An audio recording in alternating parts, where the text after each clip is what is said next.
He spent his entire life digging through other people's forgotten treasures, barns, garages, attics, dead ends, somehow turning rust into gold. But behind the dusty corners of American Pickers, there was a real-life story, far more emotional and shocking than anything we ever saw on camera. When Frank Fritz passed away on September 30th, 2024, at just 60 years old, what they uncovered inside his private estate didn't just surprise fans, it left them speechless. A broken friendship, secret health battles, a $6 million legal war, and a garage full of unbelievable treasures. This isn't just about antiques, it's about everything he left behind. The rise of America's favorite picker. Before the drama, before the stroke, before the lawsuits, there was a TV show that changed the game. American Pickers premiered on the History Channel on January 18, 2010, and was an overnight phenomenon. Over 3.1 million people tuned in to that first episode.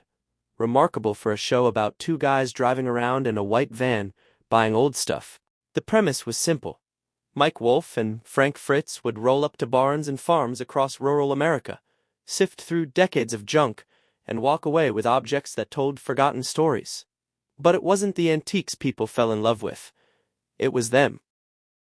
Frank was the one who made it feel real. Where Mike was the smooth-talking businessman, Frank was your funny, scruffy, emotionally intelligent best friend. He'd stop in a field just to hold a rusty fire helmet and tell you why it mattered. His love for vintage fire memorabilia and beat-up motorcycles was bone deep. The kind of passion you can't fake. Audiences sensed it immediately. But longtime fans noticed something subtle, then impossible to ignore. In later seasons, Frank didn't seem quite like himself. The jokes still landed, but there was fatigue underneath a heaviness that didn't match the show's upbeat tone. Sometimes he'd lean on objects longer than necessary. Sometimes he'd go quiet while Mike carried the conversation. Rewatching those episodes now, knowing what we know, it hits completely different. What looked like an off day was actually someone pushing through real physical pain just to keep going. Frank kept showing up, until he couldn't anymore. The show ran for over a decade, filming across dozens of states and clocking more than 300 episodes. Frank opened his own antique store, Frank Fritz Finds, in Savannah, Illinois, a destination for fans. For a guy who never set out to be famous, Frank built something extraordinary. But behind every fun road trip episode, he was quietly managing a body that was falling apart. The boy from Davenport, Frank's early life. October 11th, 1963. Davenport, Iowa. A blue-collar Midwestern town on the Mississippi River. That's where Frank Fritz was born. From childhood, Frank was different. While other kids fixated on sports cards, Frank fixated on old stuff. The kind that gathered dust in grandparents' basements. He started collecting young, drawn to objects with history baked into them, the dents, the scratches, the mystery of where something had been. His obsession with fire department memorabilia started early vintage helmets, old badges, brass nozzles. For a kid in the heartland, that was deeply romantic. Motorcycles entered the picture too. Indian motorcycles, classic Harleys, half-finished choppers waiting to be loved again. After high school, Frank leaned into what he knew. He worked odd jobs, kept collecting, and built a small operation called Frank's Finds. It was humble but his. That little shop caught the attention of a fellow Iowan picker named Mike Wolfe. The two shared a worldview. America's back roads were loaded with buried treasures. When the idea for a TV show took shape, it felt like destiny. Frank didn't stumble into fame. He earned it through decades of obsession and genuine love for the forgotten. The body breaking down health battles. Here's what the show quietly glossed over. Frank was sick. Chronically, painfully sick, and he showed up anyway. Frank had been living with Crohn's disease for most of his adult life. It's a brutal autoimmune condition causing severe inflammation in the digestive tract, crippling pain, exhausting fatigue, dramatic weight changes. It demands your full attention. Frank managed it for years while filming a physically demanding show, traveling constantly, projecting warmth on camera. Crohn's isn't predictable. One day you function almost normally, the next you're wiped out. Imagine filming a national TV show like that. Frank didn't just deal with it, he hid it. Not for sympathy, but because he didn't want it to define him. Then came the back surgery. Major reconstructive surgery. He came out with 185 stitches and metal rods in his spine. That forced a significant period away from the show. And underneath it all, woven through the physical pain, was a struggle with addiction that Frank eventually spoke about with remarkable honesty. His manager, Bill Stanky, confirmed Frank was dealing with multiple health layers right up to the end. By 2020 and into 2021, his absences became more frequent. Fans noticed. In July 2021, Mike Wolfe posted a statement confirming Frank would not return to American Pickers. It said all the right things about love and support. But Frank himself went on record, raw and unfiltered, saying Mike had never once reached out during his entire recovery. "I haven't heard from Mike," Frank said. "That kind of hurts." The public took sides. The bromance that powered 11 years of television suddenly looked like it had never been quite what it seemed. The fallout, Frank, Mike, and the bitter split.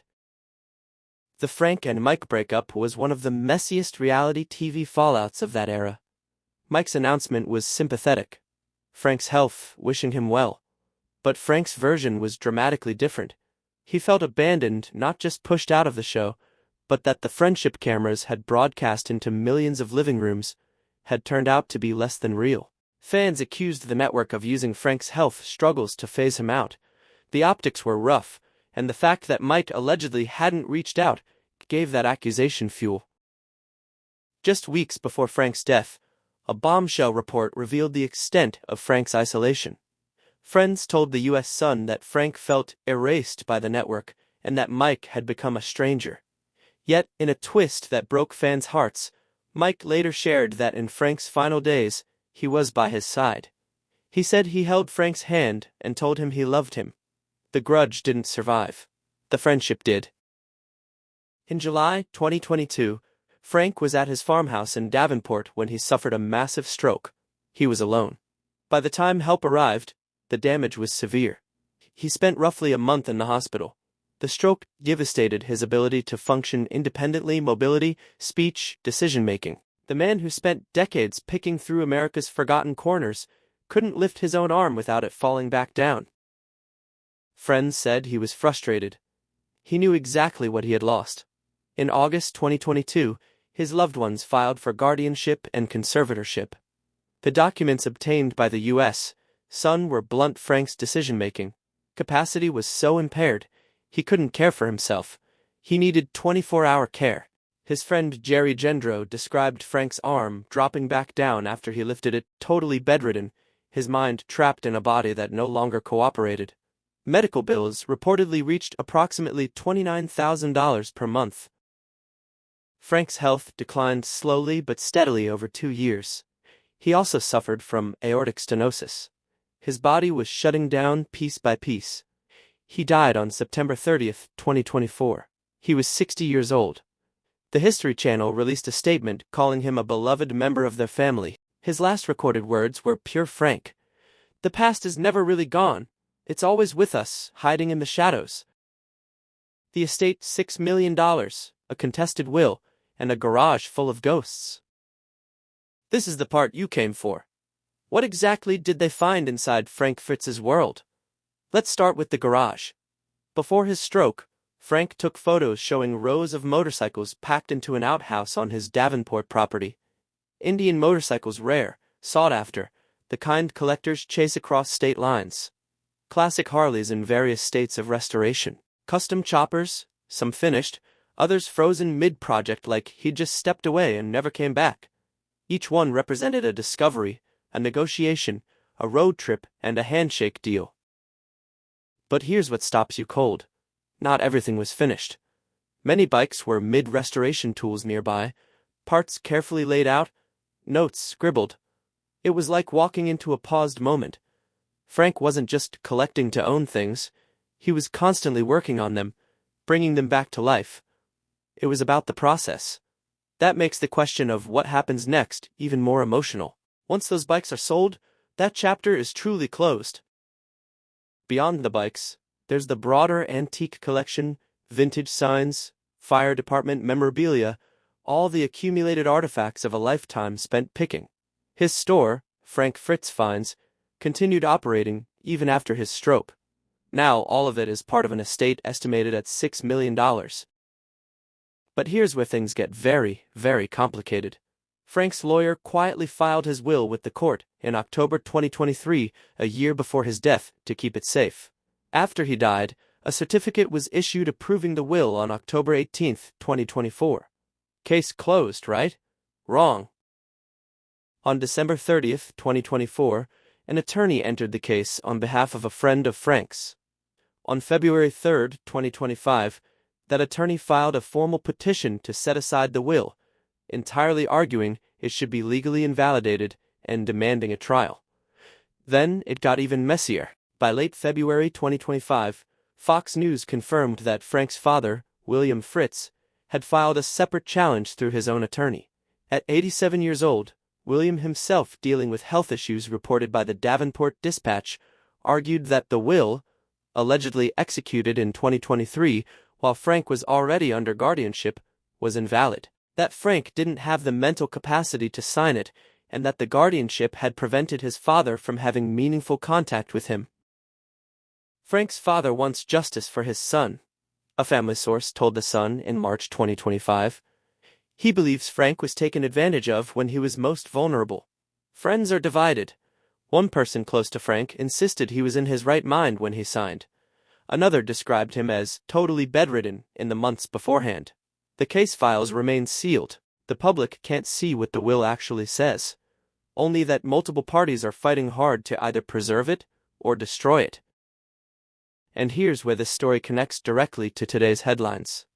In April 2025, the U.S. Sun reported that a group of Frank's closest collecting buddies had formed a legal defense fund, claiming that the people currently controlling the estate were outsiders with no understanding of Frank's true wishes. Meanwhile, in February 2026, just 2 months ago, a judge ordered mandatory mediation between all parties, warning that if no settlement is reached by summer 2026, the case will proceed to a full probate trial. That trial could open Frank's entire life to public scrutiny, his medical records, his friendships, his final months. This isn't just about money. It's about control. Who gets to decide what Frank's life meant? Who gets to speak for him now that he's gone? Was the will truly his voice, or the result of outside influence during his most vulnerable days? These are the questions courts struggle with, especially in cases involving illness, guardianship, and late-life decisions. What we do know is this: a man who spent his life unearthing forgotten things, who believed objects carried the weight of the lives that touched them, has left behind a $6 million puzzle that his own people can't agree on how to solve. The bikes sit in the garage. The antiques wait in the store. The lawyers are circling. And somewhere in all of it, the real story of what Frank Fritz wanted for his life's collection, the one he built piece by piece over 60 years, is waiting to be picked out from the wreckage. Frank Fritz was never just a TV personality. He was a picker in the truest, most human sense, a man who believed that nothing worth keeping should ever be thrown away. Now his 2026 probate fight is shaping up to be one of the most emotional celebrity estate battles in years. We will be watching every twist. The moment there's news, you'll hear it here first. If this story hit you the way it hit us, smash that like button, subscribe, and drop in the comments. What do you think Frank would have wanted done with his collection?